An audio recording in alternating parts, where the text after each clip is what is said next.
c'est pas moi que j'en ai un rendez-vous ce matin. I have a meeting with teacher in English. Elle est professeure, ma prochaine invitée. Elle a été formée au Québec pour enseigner l'anglais au primaire et au secondaire. Désillusionnée par la situation que prévaut dans les établissements scolaires, elle décide de publier un livre qui sortira dès cet automne qui s'appelle « Fuck l'enseignement de l'anglais au Québec ». Son nom est Guylaine Chevanel. Madame Chevanel, bon matin. Bon matin, M. Poulain. Parlez-moi de votre relation avec la langue anglaise. J'ai l'impression que c'est de l'amour et de la haine. Est-ce que je me trompe? Non, il n'y a pas du tout de haine. Il y a que vraiment un intérêt personnel pour la langue anglaise, mais aussi un dévouement immense pour aider ceux qui ont à l'apprendre encore aujourd'hui. Et des adultes professionnels, performants, intelligents, qui ont pourtant passé au moins 12 années à traiter et à faire de l'anglais à l'école, au primaire, au secondaire, qui aujourd'hui travaillent 65 heures semaine et qui sont menacés par le fait de devoir travailler en anglais dans 6 mois. C'est le dévouement. C'est vraiment toute une mission. Donc, rien de mauvais en ce qui concerne l'anglais, et c'est bien qu'on le clarifie en partant, parce qu'avec un titre aussi mauvais, aussi avec un mot aussi disgracieux, on a l'impression qu'on peut être contre l'enseignement de l'anglais au Québec, mais tout au contraire.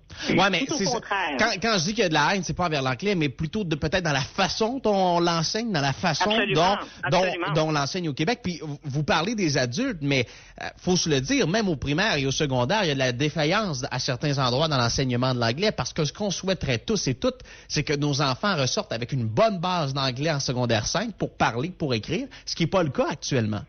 Absolument. Quand vous parlez de haine, c'est de dégoût par rapport à comment on a vécu l'enseignement de l'anglais au Québec. C'est comme si on n'avait jamais su trop quoi faire avec l'enseignement de l'anglais. Et les adultes que je mentionne maintenant, ils ont tous été des élèves du primaire et du secondaire. Et encore aujourd'hui, ça se répète, l'histoire se répète.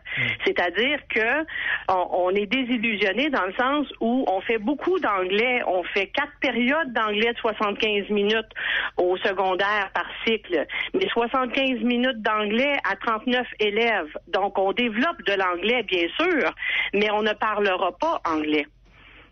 Parce que le temps de revient à 39 élèves, 75 minutes, mathématiquement, je fais ça comment, là? Oui, c'est ça. Et pourtant, nos jeunes au Québec sont habitués avec la langue anglaise, écoutent de la musique en anglais, regardent maintenant de plus en plus de téléséries en anglais qu'ils téléchargent sur Netflix ou à la télévision ou peu importe. Alors pourquoi, lorsqu'on arrive pour réussir un examen en anglais, après justement les 4 périodes de 75 minutes que vous avez énoncées, pourquoi on ne réussit pas à atteindre un niveau d'anglais élevé au Québec, alors qu'on n'arrête pas de nous dire qu'on est dans une société d'américanisation et que l'anglais pénètre de plus en plus le Québec? Absolument.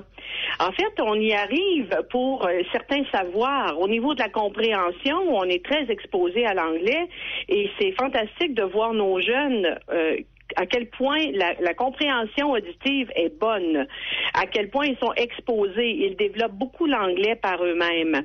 Toutefois, l'anglais, il faut le mettre dans la bouche. Une langue, on doit la mettre dans la bouche. Il faut la parler, cette langue-là. Et par rapport en lien avec les ratios qui sont déraisonnables au niveau des classes d'anglais, on n'a pas le temps d'offrir le micro, la plateforme aux jeunes pour parler. Donc, tout le monde mentionne cet aspect-là, cette compétence-là de la performance à l'oral parce que on n'a jamais le temps de le faire. Il y a aussi le fait que on a développé avec le ministère de l'Éducation différentes approches de type communicative. Donc, on n'a pas vraiment de programme solide qui permet la qualité de la langue. Donc, oui, on parle, et souvent on parle en équipe de 4 entre nous pour développer un projet, mais sans supervision aucune. Donc on parle comme on parle. Ouais, c'est ça. En ça, vous avez raison. Puis, on n'enseigne pas l'anglais non plus au primaire, au secondaire, comme on l'enseigne à des gens adultes. Et il y a cette difficulté-là aussi, plus qu'on vieillit, d'apprendre l'anglais. Je regarde l'ancienne première ministre du Québec, Pauline Marois. On voyait visiblement qu'elle avait de la difficulté en anglais lorsqu'elle répondait aux questions des journalistes, que ce soit dans l'accent ou dans le choix des mots. Sauf qu'au-delà de ça, je suis convaincu que Pauline Marois a fait l'effort d'apprendre l'anglais et a surtout pris probablement les meilleurs enseignants pour apprendre l'anglais. Mais quand on est un adulte, qu'on le veuille ou non, c'est difficile. Absolument. C'est plus difficile d'abord parce qu'on est limité dans le temps. La mémoire aussi est différente. Donc, on doit s'investir beaucoup. Par contre, les adultes qui sont encore à l'apprentissage de l'anglais, ce qui n'est pas tout à fait normal, entre guillemets, dans notre société où on en a pourtant offert tellement à l'école, qui ont plus de difficultés. Le défi est vraiment le temps. Et il faut traiter différemment aussi pour les adultes parce que souvent, un aspect supplémentaire qu'on doit considérer en andragogie, en enseignement aux adultes, c'est le fait que l'estime de soi des gens a été touchée.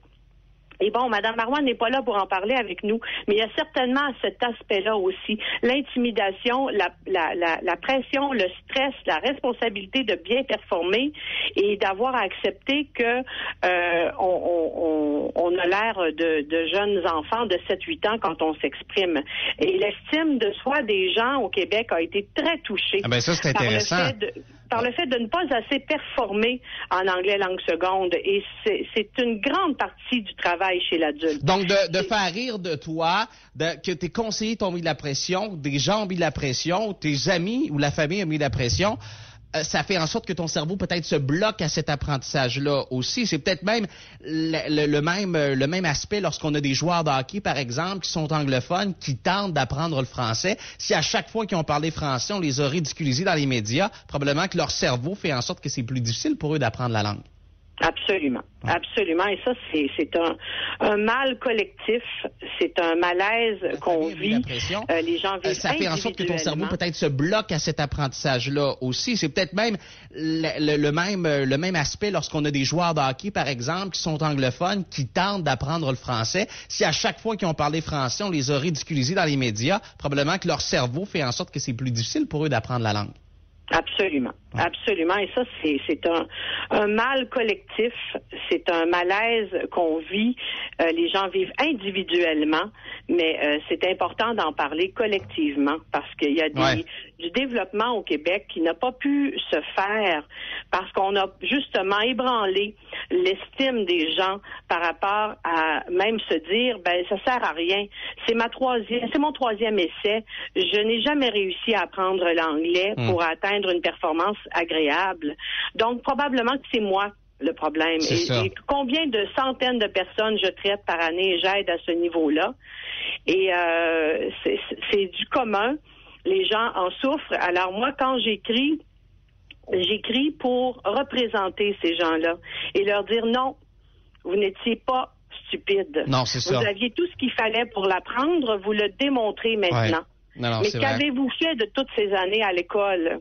Alors, quand l'humiliation rejoint les mauvaises techniques, les mauvais ratios, les programmes mal ajustés, le fait de pas savoir ce qu'on devrait faire finalement avec cet anglais-là au Québec, ça a certainement pas permis aux professionnels de développer l'anglais comme les autres compétences. Ouais, vous avez entièrement raison. Guylaine Chevanel, votre site fuck-le-livre.com, il va être en librairie cet automne. On va se reparler et je vous dis thank you very much. Have a nice day. You're welcome. Have a nice day too. Merci, M. Boulay. Au revoir. Bye bye. Guylaine Chevanel, elle est auteure du livre Fuck l'enseignement de l'anglais. Elle n'en a pas contre l'anglais, mais de la façon dont on l'enseigne au Québec. 8h31. Restez là. Les nouvelles, la météo, Jean Lapierre.